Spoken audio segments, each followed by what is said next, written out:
That's nice. Just going to finish my workout. 2 minutes.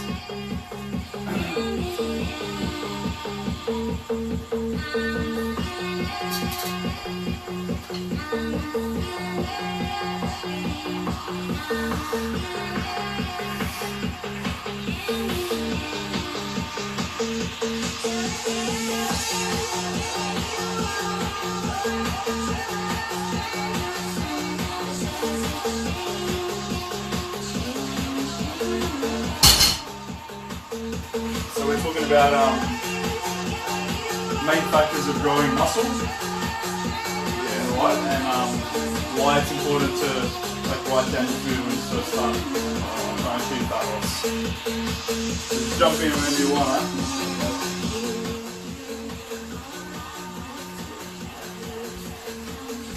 Hey guys, how's the angle there? Change it up a bit. Got questions, start asking. I'm just going to set this up.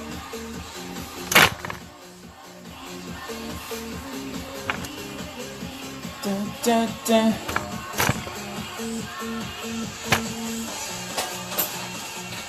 Alright, what's up? How's everyone's night going?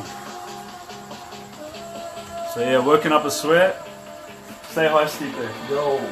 Can I see you? Oh, there he is. Yeah. Joined by the big bear. So yeah, so what did I do today? What did I do this weekend? I was in the city today, taking lots of photos. So me and one of my mates, we're going to start doing seminars in the city, which is very exciting. We're very excited to be doing that, and I'm looking pretty big now, huh? I'm getting my gains back since Africa. Feels good. But anyway, we're going to be talking about, going to keep it simple, 3 main factors of how to grow muscle. Adrian said something to you. Dobro večer, Stipe. Dobro večer, hvala. Alright, I don't know, some Croatian lingo that's going on here. Good evening, it means. Good evening. Okay, so 3 main factors to grow muscle tissue. The first one I'm going to talk about is mechanical tension. Mechanical tension, we'll put that under the same category as technique and also mind-muscle connection. So your brain's ability to contract a muscle and stimulate it. If you can't contract a muscle when you're when you're doing an exercise, then you may be training another muscle.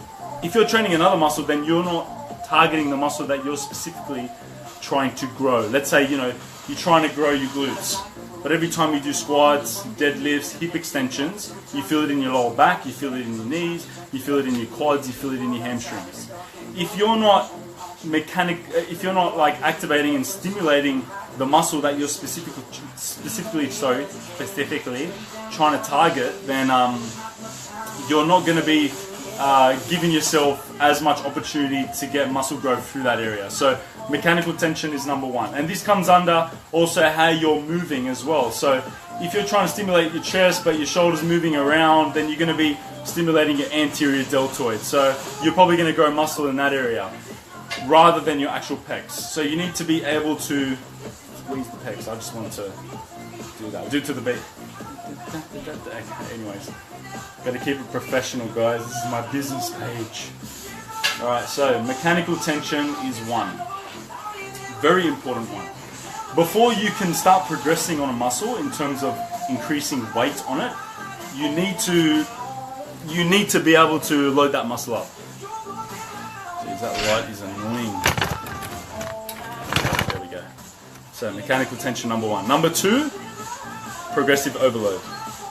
You need to progressively overload that muscle. So each and every single one of your muscles, you're going to pick a bunch of exercises to work that muscle, right? So let's say chest, I have bench press, incline dumbbell press, and then maybe some cable flies. Those are the exercises that I have selected in order to grow my chest, because I can stimulate the muscle during that exercise. I can feel it burning, whatever, right? So win-win situation.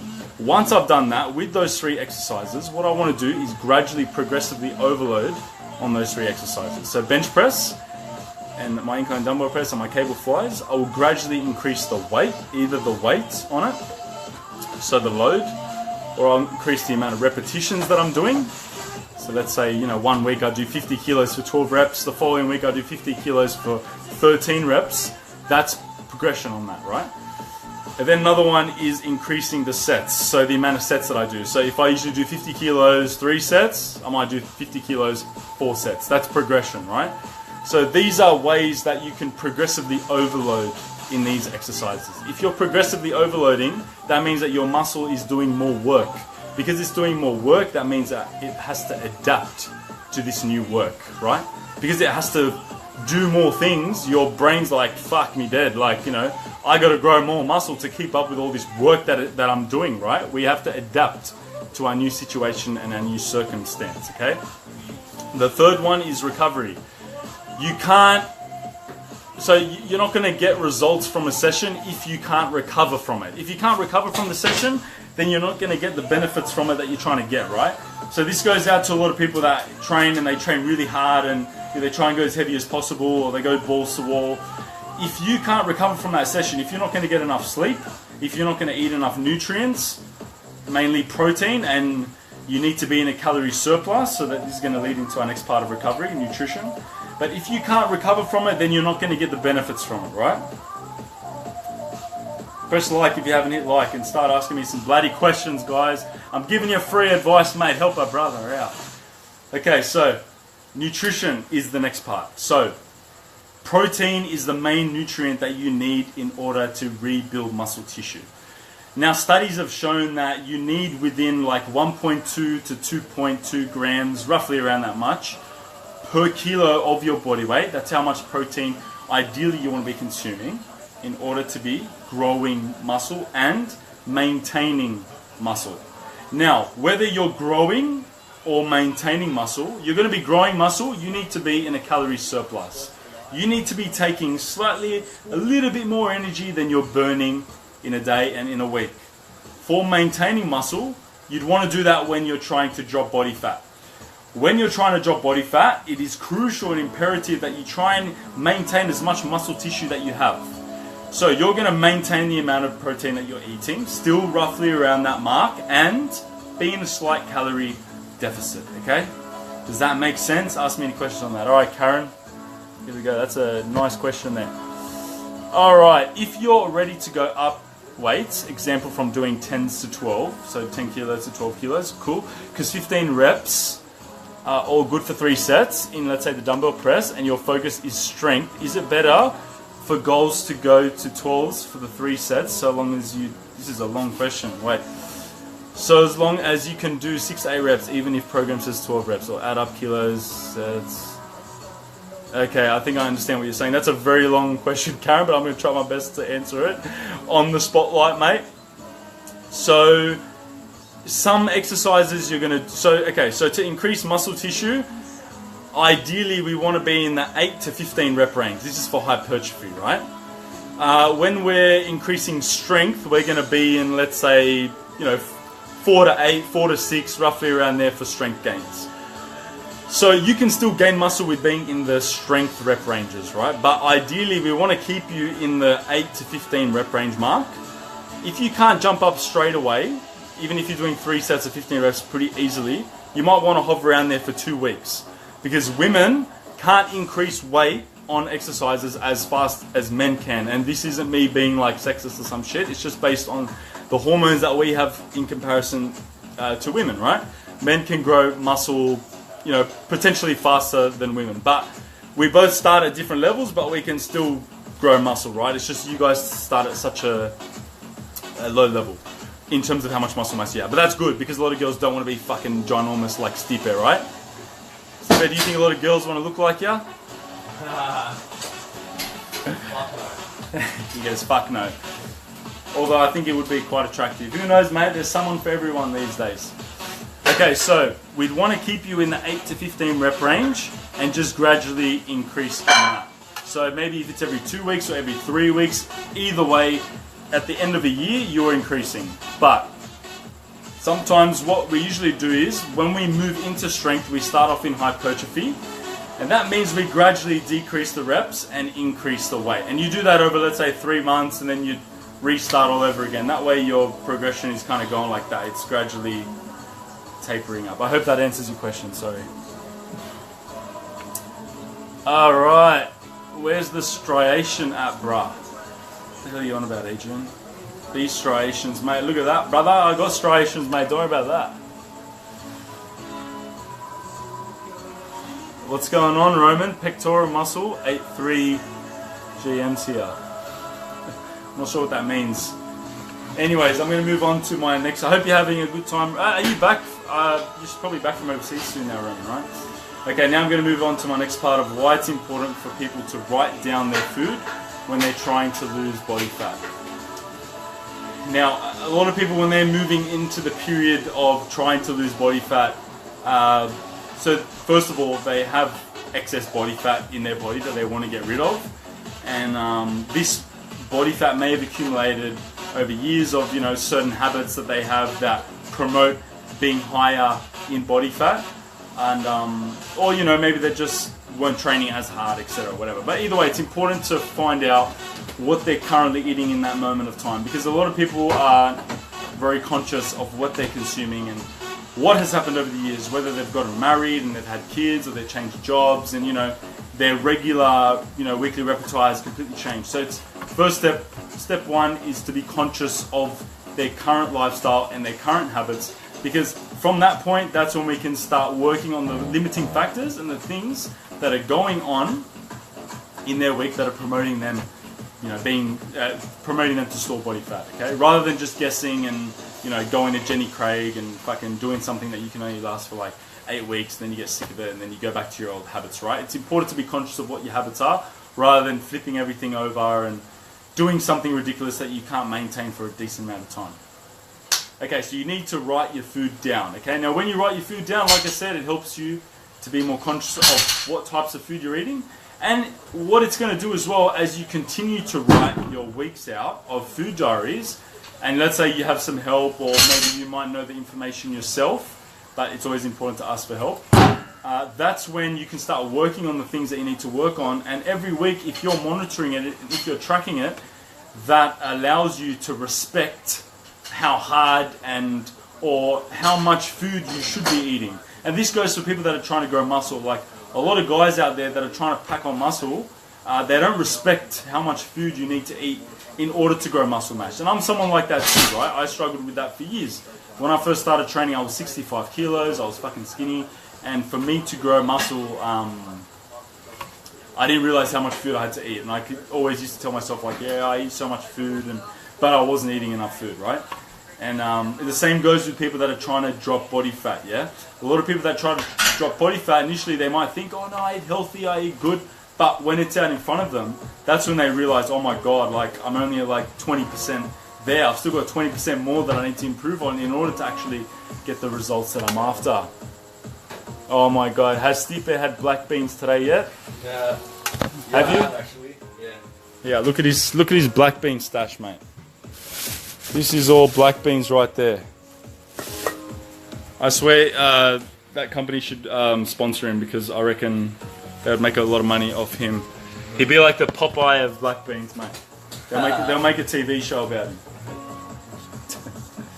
What's visceral fat, and is it true what they say how it is much harder to get rid of than regular fat? Do you know much about that? Getting rid of visceral fat. So visceral fat, fat's stored around your organs, isn't it? Yeah, that's right. But is it harder to get rid of that in comparison to like fat? I'm not sure. I'm not sure actually. Yeah. That's a good question, Adrian, but I think just taking a guess, maybe you want to do a little bit of research yourself, but I think when you're in a calorie deficit, your body's gradually going to be decreasing fat like everywhere, I'd imagine that it would just reduce body fat in, majority of places in your body over time. I don't know, I mean, you definitely can't like specifically target visceral fat as opposed to like fat just underneath your skin. But that's a good question, Adrian. Big thumbs up, mate. You gave me a challenging question, mate. You win. Alright, any other questions, guys? Do you want me to talk about muscle gain again? Anyone want me to demonstrate any exercises here in the lovely garage gym? Let me show you what kind of setup we got here. So this is the bench press. And it also goes into a squat rack. And over here we have a glute hamstring raise, which is probably one of the best glute and hamstring exercises. And of course, Stipe has it. Yep. That's my baby. What do we have over here, Stipe, mate? A chest supported row and a back raise. Back hyper extension. Alright, mate. You look pretty proud of your gym, mate. Yeah, man. I've been here for 9 years. For 9 years straight, I've only trained here, like pretty much, like 98% of the time. Yeah, and you recently got a gym membership, right? Yes, my first ever one, starting next month. This guy has never had a gym membership in his life. Look at him. Can you believe that shit? Yeah, that goes to show you don't need fancy equipment to build muscle or to get strong. That's that's perfect. Just the basics. Just like as we're done right. Exactly, mate. That's that's very good. And you know what? I was actually that's a good point you brought up about training with the basics, because fucking every like few months there's a new like workout machine on like those on the ads on TV. Yeah. Like they got some stupid one where you sit on like some tube and you squat down like on it. Squat magic. Squat magic. That's it, right? I've got like fucking 5 of those. You got 5 of those, yeah? Yeah, man. How many do you do a day, mate? Of the squat magic. Yeah. 300 reps a day. 300 reps a day. Okay, so yeah, so there's always some fucking new, piece of equipment. You got shaker weights, which looks even more stupid. I'm sure people use it for something else rather than actually trying to turn up their arms, right? Yep. Did you use it for that, Stipe? 100%. All the time. So, the main ways that, there's always some new revolution and people still haven't caught on to this. It's like the fucking shampoo ads. Every few months there's like Pantene Pro V 2000. It's like, well, fucking, what was wrong with the other, shampoo that you were selling me 10 years ago that you said was like scientific breakthrough, and they used to use graphics of like cells going into hair and repairing it and shit. I was like, what was wrong with the fucking shampoo back then, right? Is there something different with that one to now? And honestly, when it comes to training, he's right. It all comes down to the fucking basics. You find an exercise that you can do correctly on each movement, on each muscle. Make sure that you can contract your muscles on that, and then you gradually progressively overload in it. Now, obviously, a lot of beginners, they're not going to be able to do squats, deadlifts, bench press, rows, all the best bang for your buck exercises, but you build up to it. Who knows, maybe in a couple of months, if you apply yourself properly in 6 months, you'll be able to do those exercises correctly. Alright? Too many people are worried about the whole like technicalities of training, like how to whereas like they don't know the basics, man. The basics is what gets results through. That shit stands the fucking test of time. Yeah, all these small technicalities, like they just come and go. That's right. If you just like progressively overload the main lifts, eat food, you'll grow. Yeah, that's right. That's it. That's exactly right. Any other questions, guys? Alright. Topless live Q&A. Aren't you guys bloody lucky, huh? You're getting an extra show over here, but seriously, it's hot. And why not, man? I want to have my shirt off, I went to see these African tribes and... Yeah, we'll pack that up. We went to see these African tribes and, everyone's naked in them, and I'm like, man, this is sick. This is what I'm after. Alright, guys, any questions before we wrap it up? Thank you all very much for tuning in. Trying to do 3 lives a week now. So I'm thinking Sunday, and then like a Wednesday, and maybe like a Tuesday or a Thursday. So depending how things goes, mate. But thank you, Adrian. Thank you, Karen. Thank you, Roman, for your questions, mate. You've been very helpful. Have a good night, guys. So hopefully you guys have some tips as to how to grow muscle tissue and how to lose body fat better by tracking your food. Have a good night, bye, guys. Bye-bye.